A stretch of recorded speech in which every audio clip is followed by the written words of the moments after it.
Capítulo 16. El libro de la vida. Una persona es lo que es su vida. Eso que continúa más allá de la muerte, es la vida. Este es el significado del libro de la vida que se abre con la muerte. Mirada esta cuestión desde un punto de vista estrictamente psicológico, un día cualquiera de nuestra vida, es realmente una pequeña réplica de la totalidad de la vida. De todo esto podemos inferir lo siguiente. Si un hombre no trabaja sobre sí mismo hoy, no cambiará nunca. Cuando se afirma que se quiere trabajar sobre sí mismo, y no se trabaja hoy aplazando para mañana, tal afirmación será un simple proyecto y nada más, porque en el hoy está la réplica de toda nuestra vida. Existe por ahí un dicho vulgar que dice, no dejéis para mañana lo que se puede hacer hoy mismo. Si un hombre dice, trabajaré sobre mí mismo, mañana, nunca trabajará sobre sí mismo, porque siempre habrá un mañana. Esto es muy similar a cierto aviso, anuncio o letrero que algunos comerciantes ponen en sus tiendas. Hoy no fío, mañana sí. Cuando algún necesitado llega a solicitar crédito, topa con el terrible aviso, y si vuelve al otro día, encuentra otra vez el desdichado anuncio o letrero. Esto es lo que se llama en psicología la enfermedad del mañana, nunca cambiará. Necesitamos con urgencia máxima, inaplazable, trabajar sobre sí mismo hoy, no soñar perezosamente en un futuro o en una oportunidad extraordinaria. Esos que dicen, voy antes a hacer esto o aquello y luego trabajaré. Jamás trabajarán sobre sí mismos, esos son los moradores de la tierra mencionados en las Sagradas Escrituras. Conocí a un poderoso terrateniente que decía, necesito primero redondearme y luego trabajar sobre mí mismo. Cuando enfermó de muerte le visité, entonces le hice la siguiente pregunta, ¿todavía queréis redondearte? Lamento de verdad haber perdido el tiempo, me respondió. Días después murió, después de haber reconocido su error. Aquel hombre tenía muchas tierras, pero quería adueñarse de las propiedades vecinas, redondearse, a fin de que su hacienda quedase exactamente limitada por 4 caminos. Basta a cada día su afán. Dijo el gran Kabir Jesús. Autoobservarnos hoy mismo, en lo tocante al día siempre recurrente, miniatura de nuestra vida entera. Cuando un hombre comienza a trabajar sobre sí mismo, hoy mismo, cuando observa sus disgustos y penas, marcha por el camino del éxito. No sería posible eliminar lo que no conocemos. Debemos observar antes nuestros propios errores. Necesitamos no solo conocer nuestro día, sino también la relación con el mismo. Hay cierto día ordinario que cada persona experimenta directamente, excepto los sucesos insólitos, inusitados. Resulta interesante observar la recurrencia diaria, la repetición de palabras y acontecimientos, para cada persona, etc. Esa repetición o recurrencia de eventos y palabras, merece ser estudiada, nos conduce al autoconocimiento. Capítulo 17. Criaturas mecánicas. De ninguna manera podríamos negar la ley de recurrencia procesándose en cada momento de nuestra vida. Ciertamente en cada día de nuestra existencia, existe repetición de eventos, estados de consciencias, palabra, deseos, pensamientos, voliciones, etc. Es obvio que cuando uno no se autoobserva, no puede darse cuenta de esta incesante repetición diaria. Resulta evidente que quien no siente interés alguna por observarse a sí mismo, tampoco desea trabajar para lograr una verdadera transformación radical. Para colmo de los colmos hay gentes que quieren transformarse sin trabajar sobre sí mismos. No negamos el hecho de que cada cual tiene derecho a la real felicidad del espíritu, mas también es cierto, que tal felicidad sería algo más que imposible si no trabajamos sobre sí mismos. Uno puede cambiar íntimamente, cuando de verdad consigue modificar sus reacciones ante los diversos hechos que le sobrevienen diariamente. Empero no podríamos modificar nuestra forma de reaccionar ante los hechos de la vida práctica, si no trabajáramos seriamente sobre sí mismos. Necesitamos cambiar nuestra manera de pensar, ser menos negligentes, volvernos más serios y tomar la vida en forma diferente, en su sentido real y práctico. Empero, si continuamos así tal como estamos, comportándonos en la misma forma todos los días, repitiendo los mismos errores, con la misma negligencia de siempre, cualquier posibilidad de cambio quedará de hecho eliminada. Si uno de verdad quiere llegar a conocerse a sí mismo, debe empezar por observar su propia conducta, ante los sucesos de cualquier día de la vida. No queremos decir con esto que no deba uno observarse a sí mismo diariamente, solo queremos afirmar que se debe empezar por observar un primer día. En todo debe haber un comienzo, y empezar por observar nuestra conducta en cualquier día de nuestra vida, es un buen comienzo. Observar nuestras reacciones mecánicas ante todos esos pequeños detalles de alcoba, hogar, comedor, casa, calle, trabajo, etcétera, etcétera, lo que uno dice, siente y piensa, es ciertamente lo más indicado. Lo importante es ver luego cómo o de qué manera puede uno cambiar esas reacciones. Empero, si creemos que somos buenas personas, que nunca nos comportamos en forma inconsciente y equivocada, nunca cambiaremos. Ante todo necesitamos comprender que somos personas máquinas, simples marionetas controladas por agentes secretos, por yoes ocultos. Dentro de nuestra persona viven muchas personas, nunca somos idénticos. A veces se manifiesta en nosotros una persona mezquina, otras veces una persona irritable, en cualquier otro instante una persona espléndida, benevolente, más tarde una persona escandalosa o calumniadora, después un santo, luego un embustero, etc. Tenemos gente de toda clase dentro de cada uno de nosotros, yoes de toda especie.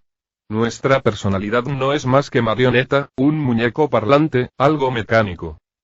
Empecemos por comportarnos conscientemente durante una pequeña parte del día. Necesitamos dejar de ser simples máquinas aunque sea durante unos breves minutos diarios, esto influirá decisivamente sobre nuestra existencia.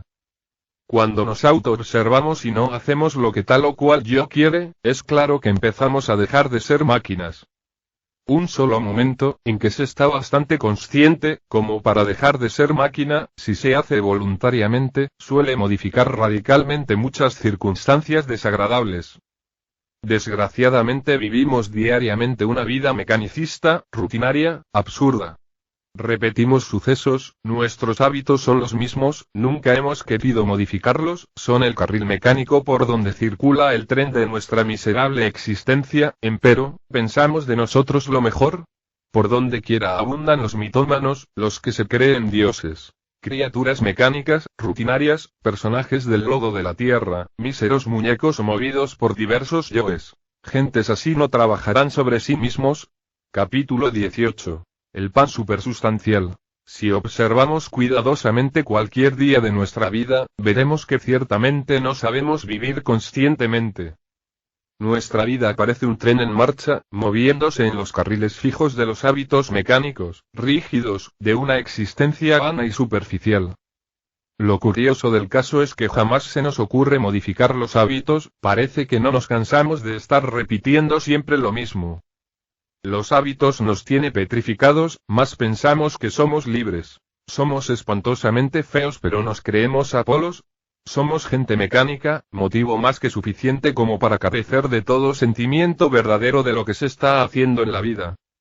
Nos movemos diariamente dentro del viejo carril de nuestros hábitos anticuados y absurdos y así es claro que no tenemos una verdadera vida. En vez de vivir, vegetamos miserablemente, y no recibimos nuevas impresiones. Si una persona iniciara su día conscientemente, es ostensible que tal día sería muy distinto a los otros días. Cuando uno toma la totalidad de su vida, como el mismo día que está viviendo, cuando no deja para mañana lo que se debe hacer hoy mismo, llega realmente a conocer lo que significa trabajar sobre sí mismo. Jamás un día carece de importancia. Si en verdad queremos transformarnos radicalmente, debemos vernos, observarnos y comprendernos diariamente. Sin embargo, las gentes no quieren verse a sí mismas, algunos teniendo ganas de trabajar sobre sí mismos, justifican su negligencia con frases como la siguiente: el trabajo en la oficina no permite trabajar sobre sí mismo. Palabras estas sin sentido, huecas, vanas, absurdas, que solo sirven para justificar la indolencia, la pereza, la falta de amor por la gran causa. Gentes así, aunque tengan muchas inquietudes espirituales, es obvio que no cambiarán nunca. Observarnos a sí mismos es urgente, inaplazable, impostergable. La autoobservación íntima es fundamental para el cambio verdadero. ¿Cuál es su estado psicológico al levantarse? ¿Cuál es su estado de ánimo durante el desayuno? ¿Estuvo impaciente con el mesero? ¿Con la esposa? ¿Por qué estuvo impaciente? ¿Qué es lo que siempre le trastorna? Etcétera. Fumar o comer menos no es todo el cambio, más sí indica cierto avance. Bien sabemos que el vicio y la glotonería son inhumanos y bestiales. No está bien que alguien dedicado al camino secreto, tenga un cuerpo físico excesivamente gordo y con un vientre abultado y fuera de toda euritmia de perfección. Eso indicaría glotonería, gula y hasta pereza. La vida cotidiana, la profesión, el empleo, aunque vitales para la existencia, constituyen el sueño de la consciencia. Saber que la vida es sueño no significa haberlo comprendido. La comprensión viene con la autoobservación y el trabajo intenso sobre sí mismo. Para trabajar sobre sí, es indispensable trabajar sobre su vida diaria, hoy mismo, y entonces se comprenderá lo que significa aquella frase de la oración del Señor: «Dadnos el pan nuestro de cada día». La frase cada día significa el pan supersubstancial en griego o el pan de lo alto. La gnosis da ese pan de vida en el doble sentido de ideas y fuerzas que nos permiten desintegrar errores psicológicos. Cada vez que reducimos a polvareda cósmica tal o cual yo, ganamos experiencia psicológica, comemos el pan de la sabiduría, recibimos un nuevo conocimiento.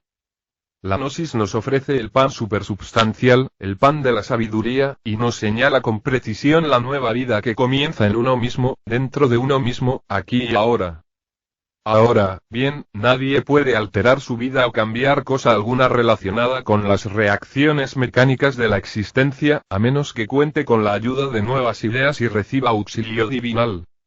La gnosis da esas nuevas ideas y enseña el modus operandi mediante el cual puede uno ser asistido por fuerzas superiores a la mente. Necesitamos preparar los centros inferiores de nuestro organismo para recibir las ideas y fuerza que vienen de los centros superiores. En el trabajo sobre sí mismo no existe nada despreciable. Cualquier pensamiento, por insignificante que sea, merece ser observado. Cualquier emoción negativa, reacción, etc., debe ser observada. Capítulo 19. El buen dueño de casa. Apartarse. Uno de los efectos desastrosos de la vida, en estos tiempos tenebrosos, ciertamente es muy difícil pero indispensable, de otro modo es devorado por la vida. Cualquier trabajo que uno haga sobre sí mismo con el propósito de lograr un desarrollo anímico y espiritual, se relaciona siempre con el aislamiento, muy bien entendido, pues bajo la influencia de la vida tal como siempre la vivimos, no es posible desarrollar otra cosa que la personalidad. En modo alguno intentamos oponernos al desarrollo de la personalidad, obviamente esta es necesaria en la existencia, mas ciertamente es algo meramente artificial, no es lo verdadero, lo real en nosotros. Si el pobre mamífero intelectual equivocadamente llamado hombre no se aísla, sino que se identifica con todos los sucesos de la vida práctica y derrocha sus fuerzas en emociones negativas y en autoconsideraciones personales y en vana palabrería insubstancial de charla ambigua, nada edificante, ningún elemento real puede desarrollarse en él, fuera de lo que pertenece al mundo de la mecanicidad. Ciertamente quien quiera de verdad lograr en sí el desarrollo de la esencia, debe llegar a estar herméticamente cerrado. Esto se refiere a algo íntimo estrechamente relacionado con el silencio. La frase viene de los antiguos tiempos, cuando se enseñaba secretamente una doctrina sobre el desarrollo interior del hombre vinculada con el nombre de Hermes. Si uno quiere que algo real crezca en su interioridad, es claro que debe evitar el escape de sus energías psíquicas. Cuando uno tiene escapes de energía y no está aislado en su intimidad, es incuestionable que no podrá lograr el desarrollo de algo real en su psiquis. La vida ordinaria común y corriente quiere devorarnos implacablemente. Nosotros debemos luchar contra la vida diariamente, debemos aprender a nadar contra la corriente. Este trabajo va en contra de la vida, se trata de algo muy distinto a lo de todos los días y que sin embargo debemos practicar de instante en instante. Quiero referirme a la revolución de la consciencia. Es evidente que si nuestra actitud hacia la vida diaria es fundamentalmente equivocada, si creemos que todo debe marcharnos bien, así porque sí, vendrán los desengaños. Las gentes quieren que las cosas les salgan bien, así porque sí, porque todo debe marchar de acuerdo con sus planes, mas la cruda realidad es diferente, en tanto uno no cambie interiormente, gústele o no le guste, será siempre víctima de las circunstancias. Se dice y se escribe sobre la vida, muchas estupideces sentimentales, mas este tratado de psicología revolucionaria es diferente.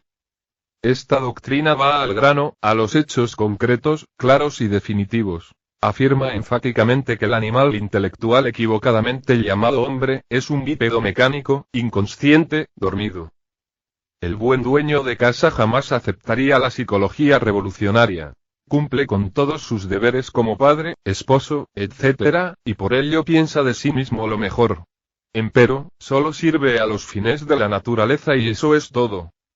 Por oposición diremos que también existe el buen dueño de casa que nada contra la corriente, que no quiere dejarse devorar por la vida. Empero, estos sujetos son muy escasos en el mundo, no abundan nunca.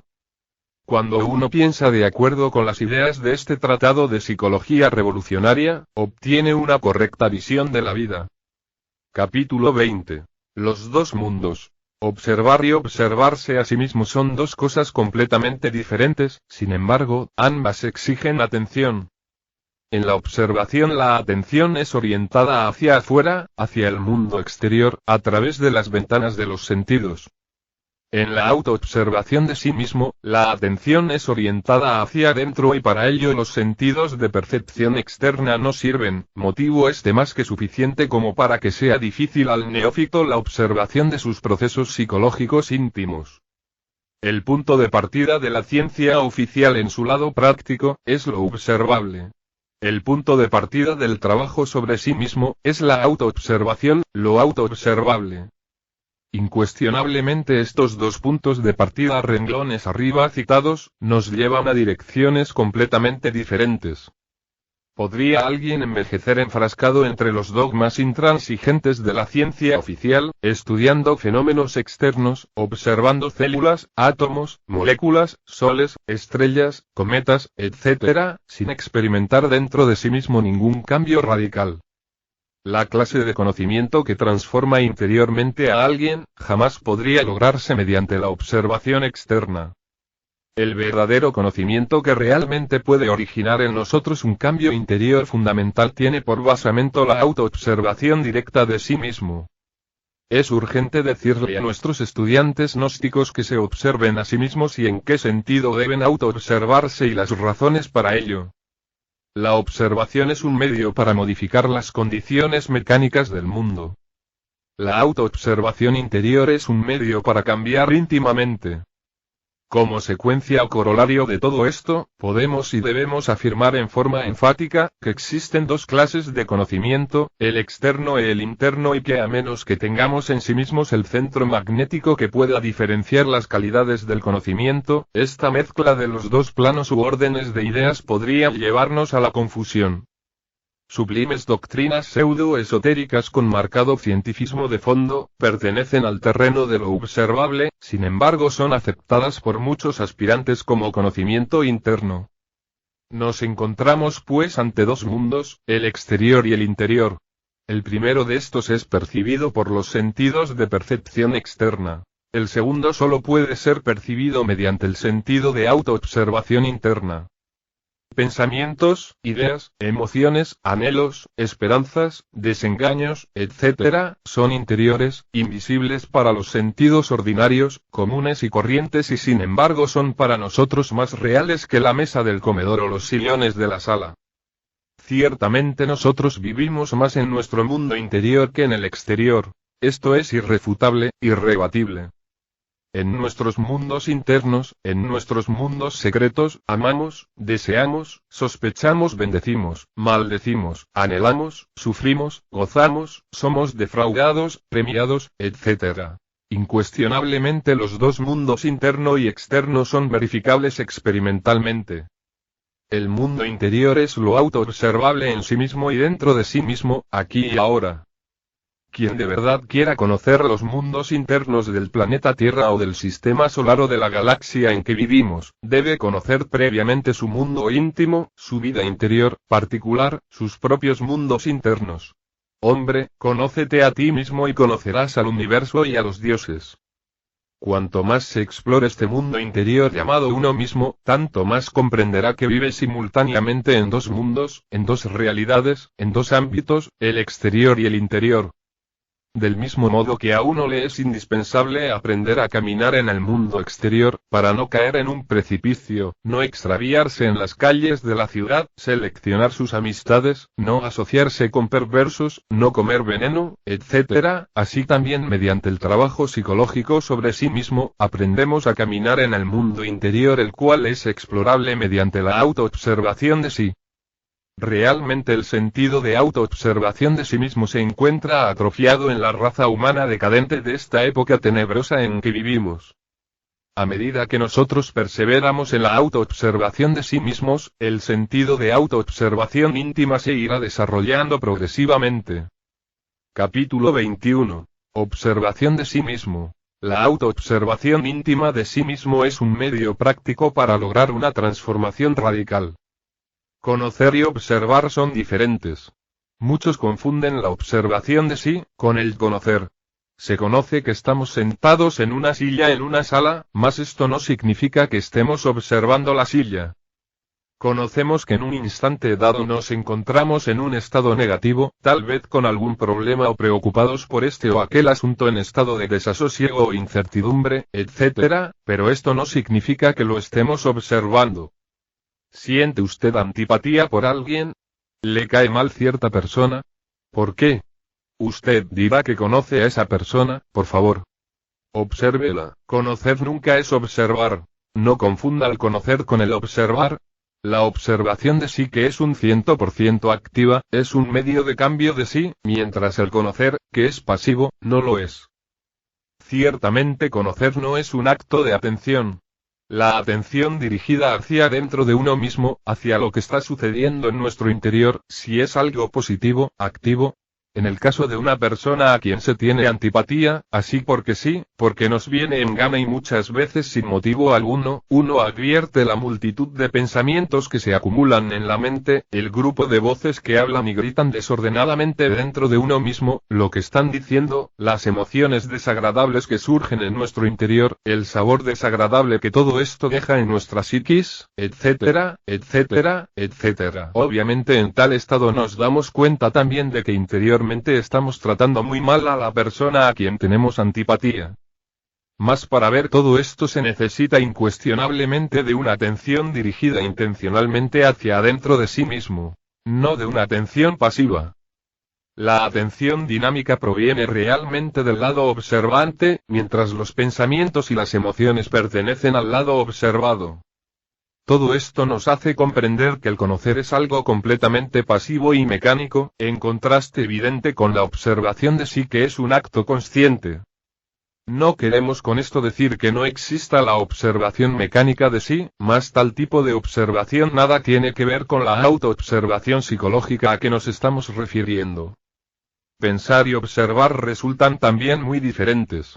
Cualquier sujeto puede darse el lujo de pensar sobre sí mismo todo lo que quiera, pero esto no quiere decir que se esté observando realmente. Necesitamos ver a los distintos yoes en acción, descubrirlos en nuestra psiquis, comprender que dentro de cada uno de ellos existe un porcentaje de nuestra propia conciencia, arrepentirnos de haberlos creado, etc. Entonces exclamaremos: ¿pero qué está haciendo este yo? ¿Qué está diciendo? ¿Qué es lo que quiere? ¿Por qué me atormenta con su lujuria? ¿Con su ira? Etcétera, etcétera, etcétera. Entonces veremos dentro de sí mismos todo ese tren de pensamientos, emociones, deseos, pasiones, comedias privadas, dramas personales, elaboradas mentiras, discursos, excusas, morbosidades, lechos de placer, cuadros de lascivia, etcétera, etcétera, etcétera. Muchas veces antes de dormirnos, en el preciso instante de transición entre vigilia y sueño, sentimos dentro de nuestra propia mente distintas voces que hablan entre sí. Son los distintos yoes que deben romper en tales momentos toda la conexión con los distintos centros de nuestra máquina orgánica a fin de sumergirse luego en el mundo molecular, en la quinta dimensión.